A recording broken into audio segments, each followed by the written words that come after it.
النهاردة هنتكلم عن أكتر المواقف اللي جمعت بين جنجونات السينما المصرية، وخصوصا الفنان رشدي أباظة، واللي اتقال عليه إنه كان مدمن خمرة وزير نساء، وعمره ما سجد لربنا ركعة واحدة. ولكن في آخر حياته حصل شيء غريب، وده اللي هنعرفه في الحلقة دي. والموقف ده حكاه صديق عمره أحمد رمزي، بحكم إنهم كانت بتربطهم صداقة قوية مع بعض.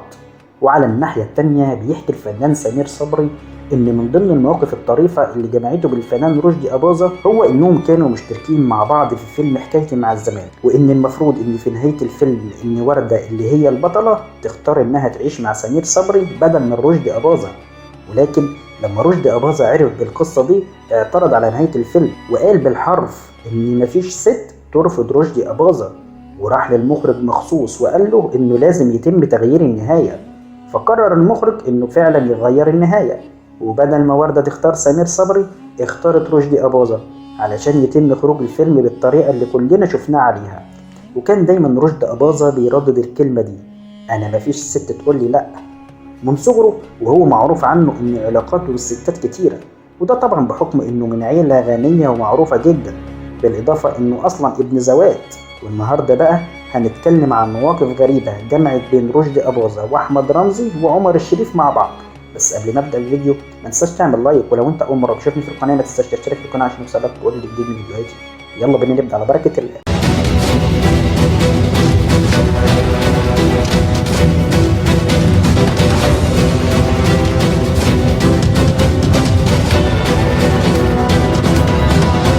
اتولد الفنان سعيد البغدادي والمعروف باسم رشدي أباظة في سنة 1926 لأسرة أباظة، واللي معروفة بالثراء الفاحش. وعاش فترة طفولته في حياة مرفهة جدا، وساعدته أمه واللي كانت إيطالية الأصل في إنه يتعلم 5 لغات، وهي اللغة الإنجليزية والأسبانية والألمانية والإيطالية والفرنسية. وما كانش في نيته التمثيل خالص، ولكن علاقته القوية بالفنان أحمد رمزي وعمر الشريف هي اللي دخلته عالم الفن. وكان أول ظهور له في فيلم مليونيرة الصغيرة قدام الفنانة فاتن حمامة في سنة 1949. واتجوز رشدي أباظة 5 مرات. المرة الأولى كانت من الفنانة تحية كاريوكا، ولكن انفصل عنها. بعدها اتجوز سامية جمال، واللي بتعتبر هي أكتر واحدة عاشت معاه، وتقريبا عاشوا مع بعض 18 سنة. وقال رشدي أباظة عنها إنها كانت من أحسن زوجاته. بعدها اتجوز واحدة أمريكية اسمها باربارا، وهي دي اللي خلف منها بنته الوحيدة اسمت. وبعدها اتجوز الفنانة صباح، وتقريبا جوازتهم ما استمرتش أكتر من أسبوع. وقبل ما يموت ب2 سنين اتجوز بنت عمه نبيلة أباظة. وبيتقال إنه أحب الفنانة كاميليا جدا، ولكن بسبب علاقتها مع الملك فاروق واللي كان بيحبها هو كمان وما كانش بيخلي أي حد يقرب منها، فاضطر رشدي أباظة إنه يكبر دماغه من ناحيتها. رحل الفنان رشدي أباظة في سنة 1980 بعد ما قدم لنا أعمال كتيرة، وبعد صراع مع المرض الخبيث سرطان المخ. تعالوا بينا نعرف أغرب المواقف اللي حصلت مع الفنان رشدي أباظة. وحكايات يظل بطلها هو الدنجوان رشدي أباظة، ومعاها بعد كواليس رحلته الفنية. وكواليس حكايتنا هتكون عن فيلم لورانس العرب، واللي شارك فيه الممثل العالمي المصري عمر الشريف. وعايز اقول لكم ان المفروض اللي كان هيقوم بدور لورانس العرب هو رشدي أباظة، والحكاية بيرويها المكير محمد عشوب، وبيقول ان المخرج البريطاني ديفيد لي كان بيدور على بطل عربي علشان يعمل بطولة فيلم لورانس العرب، والناس رشحوا له رشدي أباظة بحكم انه بيعرف يتكلم 5 لغات. وده اللي خلى ديفيد لين يجي مصر مخصوص علشان يقابل رشدي أباظة. ولما المخرج وصل مصر وصلت معلومة لرشدي أباظة بشكل غير صحيح، وهي انهم قالوا لرشدي ان المخرج العالمي عايز يقابله، وقالوا له انه عايز يعمل له اختبار قدام الكاميرا. فرد رشدي أباظة عليهم بكبرياء وقال لهم قولوا له ان فيه فيلم في السينما بيتعرض اسمه في بيتنا رجل، خليه يروح يشوفه. ولما الناس بلغت المخرج باللي قاله رشدي أباظة لم يمانع، وقرر المخرج انه يقطع تذكرة في سينما ديانا من اجل مشاهدة الفيلم. ولكن المفاجأة هي ان المخرج اعجب بعمر الشريف جدا وطلب مقابلته، فما ترددش عمر ولبى الطلب وراح علشان يقابل المخرج، واللي اكتشف بان عمر بيتكلم اللغة الانجليزية بطلاقة، فطلب منه الحضور الى لندن علشان يعملوا له عملية. ولما سأله عمر عملية ايه فرد عليه المخرج وقال له اننا لازم نشيل الحسن اللي في وشك.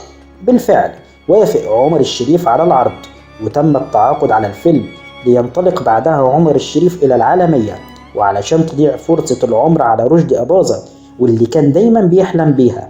والأغرب من كل ده إن عمر ورشدي كانوا أصدقاء جدا قبل الموضوع ده، ومن بعدها اتسبب الموضوع ده في قطع العلاقة بين رشدي أباظة وعمر الشريف. أما قصتنا التانية عن الدنجوان فهتبقى المرة دي مع صديق عمره أحمد رمزي. ففي أحد اللقاءات كان في حوار على الشاشة بيجمع بين أحمد رمزي وعمر الشريف، وبيحكي أحمد رمزي على موقف حصل له مع رشدي أباظة، وبيقول إن في مرة كان رايح مع رشدي أباظة لمكان قريب من مواقع التصوير، وفجأة لقى رشدي أباظة بيحط الحشيش على الجوزة.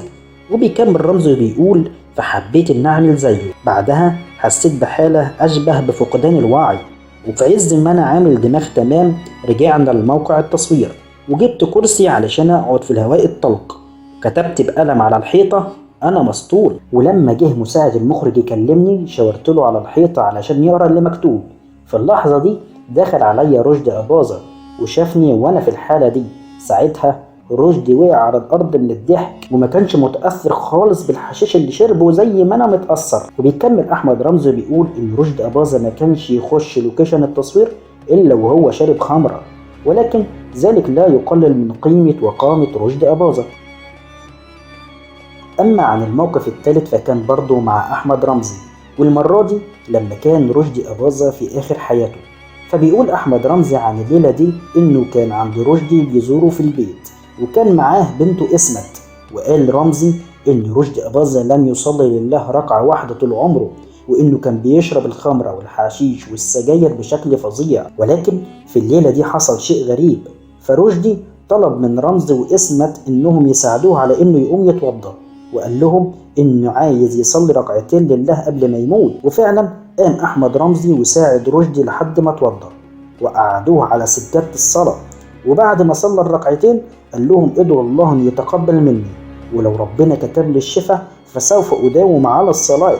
بعدها خرج رمزي ورجع لبيته، وأول ما وصل لبيته لقى التليفون بيرن، ولما رد لقى اسمت بنت رشدي أباظة بتقول له إن باباها مات، علشان تنتهي قصة حياة شخص قضى حياته في المجون والخمرة، وتنتهي بركعتين صلاة لعل الله أن يتقبلها منه. رحم الله كل من مات على توبة.